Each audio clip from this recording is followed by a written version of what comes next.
Hello, my name is David Fulda, emphasis on the David Fulda. I'm a professional portrait and product photographer and CG artist based out of Toronto, Ontario. Today we're back on set in the shooting space because today we're going to be going behind the scenes on my photo shoot with Perla from Canada's Drag Race Season 5. She was top 5, incredible mover, and oh my god, the hair flips. You can't forget the hair flips. We're doing 2 shoots today. First setup we're doing today is actually all about hair. We're gonna get lots of wig heads and wigs that she's styled herself. The second one you will see next week because this video ended up way too long. And she'll be here soon, so we should probably get started. Okay, we are all set up and Perla is almost here. So you can see behind me, pretty simple setup. It's just, well, I'm dizzy. Actually on a tripod today because this is gonna be a composite shot. And we have 2 lights. One is Broncolor Ceros 800S, pointed up into the ceiling and then down into the tables here. And one Broncolor Ceros 800S with a Broncolor snoot that's going to highlight Perla's face. So when we put that together, it should end up with a beautiful composite photograph. All that's do is just wait for Perla. I'm going to turn off that modeling light so my gel doesn't melt. So we have Riley and Perla here, and we have a whole bunch of wigs. Just a few. Just a few, just a couple. 1 or 2. 1 or 2, or 6. Just enough for the idea we have. So let's get shooting.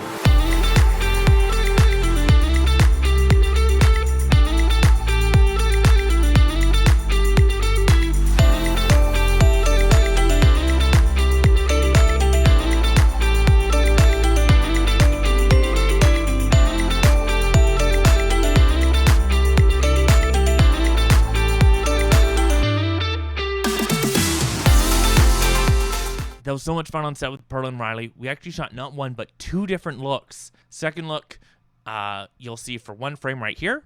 Boop.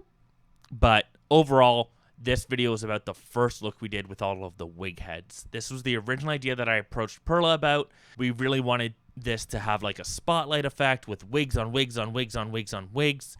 And originally, we were actually going to do multiple Perlas. I kind of felt that having multiple Perlas got distracting and kind of reduced the impact of the idea. That's something you have to keep in mind when I'm doing things like conceptual photo shoots, is bring the concept down from a big idea down to the most refined, perfected version of the idea. I know I literally have a sign right here that says perfection is the enemy of expression, but an idea can be perfected, but the execution can have some loosey-goosiness. So we improvised a lot on set. I really let Perla do her thing and just pose, and she knows her face, she knows her angles, and I just made little micro adjustments. Look towards the light, chin up, chin down, tilt your head this way, that way, move the hair around. But Perla killed it on this shoot.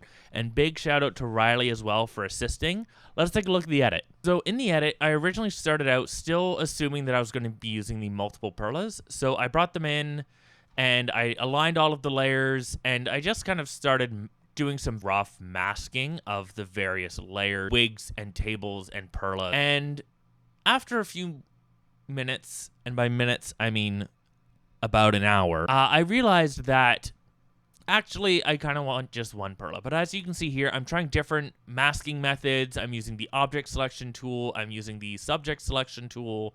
I'm manually painting in selections and just ensuring that everything is as refined as possible. I probably could have saved a lot of time doing a rough selection and refining later. I think that's a good takeaway for this process is don't be afraid to start out really rough and refine as you get closer to the idea.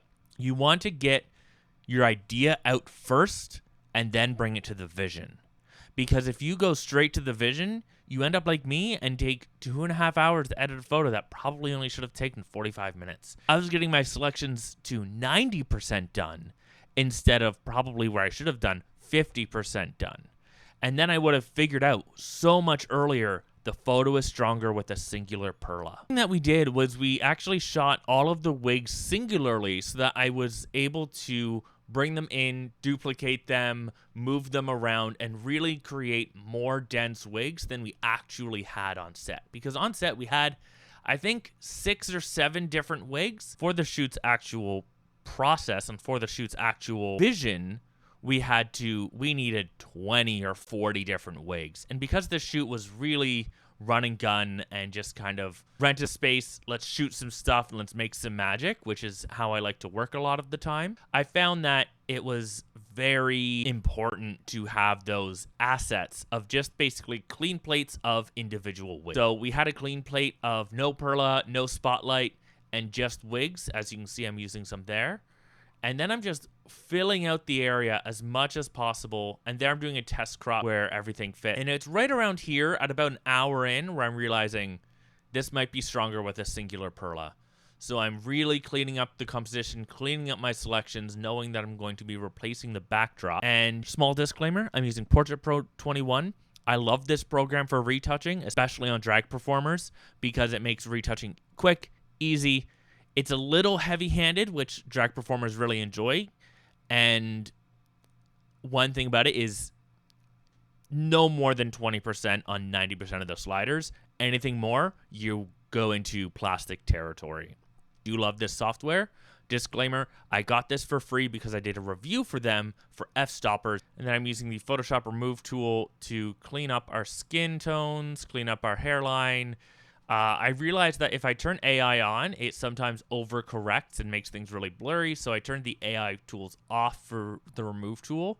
I think they made an update and it ruined it, but I still love the Photoshop Remove tool. It's such a quick and easy way to retouch, especially skin and wig line. One thing you can see me do here is I'm actually grabbing colors from the photo itself. So my background color will match very, very closely and be pleasing to look at rather than just a random pink or a random magenta.